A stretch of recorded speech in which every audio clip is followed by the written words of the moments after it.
I started getting them last night. My ex had taken the kids for half the month and I was home alone. My apartment was dark and quiet. You might say tomb-like. Like TV was on, the volume down low. I was missing my kids, missing my ex, and despising myself for it. My phone lit up. I had to carefully remove the bowl of vanilla ice cream swimming in vodka from my stomach lest it tip over. I saw the number. I didn't recognize it, so I did the sensible thing and ignored it. And then I got the familiar ding buzz buzz. One new voicemail. Okay, I thought. I'll bite. The phone number hadn't read scam likely. Might even be important. The first time I played it back, I couldn't hear it well, but it sounded like numbers. Put it on speaker, cranked up the volume to max. In a crackly drone sounding like a voice recording from the 1980s, or earlier, somebody read out these numbers.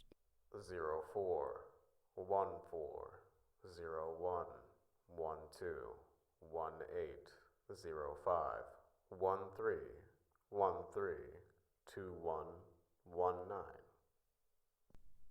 That was all the message they left. Straight away, I knew it wasn't a phone number. It was too many digits, and they were all spaced out in doubles. I tried to return to my low effort binge watching at a low volume, half heartedly piecing together subtitles. Hours later, I couldn't get it out of my head. I won't tell you the actual phone number that called me, because I'd really rather not, but I did give that number a call back. It was a number with my area code. I called it. It rang so much I thought I'd be the one to go to voicemail this time, but then came the click. Instead of numbers drowned in static, it was quiet on the other end. Hello? I said. Somebody left a message for this number. It was all digits, not a phone number, just I don't know what it was. Clearer now, I could hear breathing on the other end. Hello? I said again. Click again. They'd hung up. Brief but bothersome. I didn't have much time to let it bother me, though, because within 10 minutes I got a call back from that number. I answered instead of letting it go to voicemail this time. However, the call was immediately ended this time. Okay, I thought, that's pretty odd. About another 10 minutes and another call. I answered again, same treatment. As soon as I said hello, they hung up. I didn't answer the next one because I was using the restroom. That one went to voicemail. I heard the ding buzz buzz as soon as I entered my living room again. Hands clammy, I picked up my phone and played it back. I kind of expected another weird series of digits. Instead, what I got was this. Hey, what's the strangest thing you've ever seen at a museum? Went to the Carnival Museum today. You know the one. I saw a costume that reminded me of you. Got me thinking. Anyway, I don't want to talk your ear off. Sherry and the kids send their best. We're doing great and everyone's happy. Can't wait to see you. It was a man's voice, but one I did not recognize. Carnival Museum? When did I go to a carnival museum? I tried to remember all the parades I'd ever attended in New Orleans and elsewhere. I couldn't recall stopping in at a carnival museum. Must have me confused with someone else. On the other hand, voicemails and wordless calls wanted to suggest other things. What those were, I wasn't sure. I glanced around and my TV flickered in my otherwise dark apartment. A chill worked its way from my feet to my head like a really bad massage. About another 10 minutes and I got another call. I let this one go to voicemail. You won't believe what happened today. It's the same man's voice. JJ, you know the fella, Joey Jr. Fell from a tree and broke some stuff. Told that boy about climbing them trees, but get this, that's not even the most unbelievable part. We didn't need to go to a doctor or anything. Just gave him some of that ice cream and he was right as rain. Walking just fine now. There is a little hitch in his step, but it's those kinds of things that add character. We played some family games and before you know it, things were back to normal. Ah, there I go again. I'm for sure talking your ear off. I know we'll be seeing each other very soon. We're doing great though, and everyone's happy. This is getting ridiculous, I thought to myself. I tried to pick apart my mind, thinking back on all my old acquaintances. Even if this was someone I knew, there was no way I was planning on meeting or seeing them, as those messages had suggested. I called the phone number again before another rough 10 minutes could transpire. Hey, don't hang up. I don't know you or your family. You've got me confused with someone else. At least I'd had them on the line for a few rushed sentences. The messages continued every 10 minutes roughly, like clockwork that someone had bashed in with a hammer. Anytime I picked up and didn't let it go to voicemail, I was rewarded with a quickly ending call. Every single message told me some new details of that family's lives, how their daughter Abigail got herself hurt chasing after some cars, how Joey Jr. had tried to eat a cockroach, how Rebecca had to get her wisdom teeth out and it was a messy experience, how they'd all gone shopping for secondhand clothing so fresh it might have been pulled straight from the backs of others. Even though these messages were spread out at a rough 10-minute intervals, it seemed he was describing separate days, weeks, months even. Another strange thing was how about near the end of each voicemail, the man concluded with, "We're doing great and everyone's happy." When it started eating into my sleep, I lost every ounce of my patience. Oh, I was scared, but I was also very fed up. I gave the number another call. I don't want to hear how great you're doing and how happy you are. Do you hear me? No more voicemails. I said.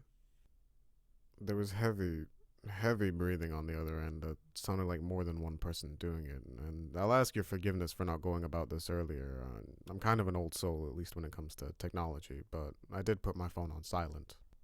I finally got around to searching that phone number that was calling me online, seeing if there was anything about it tied to scammers and, stuff like that. I didn't find anything online about scammers, but that number was connected to a company that had locations all over. And I mean all over, like all over the country. And while I won't tell you the name of it, I will tell you that it had the word happiness in it. There wasn't much information online on the official website or elsewhere. There were some creepy pictures on the official website, oozing happiness in bright monochromes from the About section. I wasn't sure whether it was supposed to be a pharmaceutical company or some kind of wellness center. While I was doing all that searching, I'd received a bunch of voicemails and I hadn't listened to them yet. My phone had been on silent. Glancing over my office chair, I noticed that dawn was slipping through my blinds. I raised them and looked out my apartment window.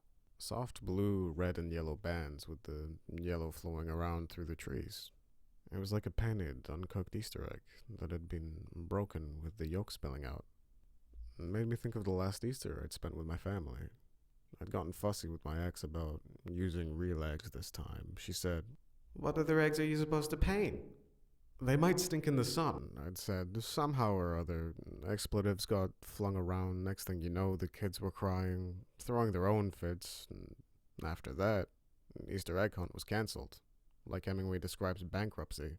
It happened gradually and then suddenly. A bit like the breakup in our marriage. Weird how sunrise through the trees can remind a person of things like that.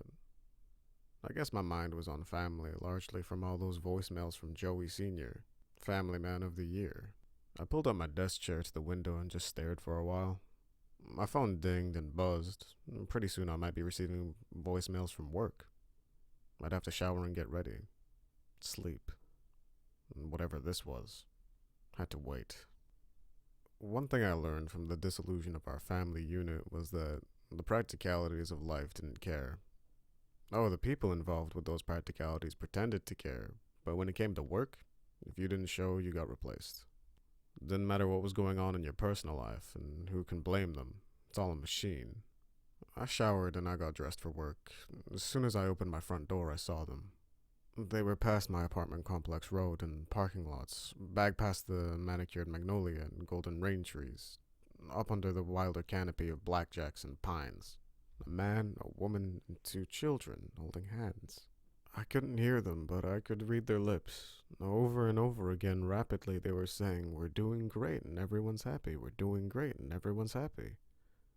I peered, but I couldn't see their faces. Well above their feverishly working mouths, they wore old clothing garments that belonged in an attic, or left hanging at a yard sale. I peered again, but I didn't dare step out my patio. Cars drove by in the parking lot, clueless to what lurked in the trees. I imagined someone approaching them. I imagined that family jumping out with knives, stabbing and slashing their victims while they chanted over and over, "We're doing great and everyone's happy."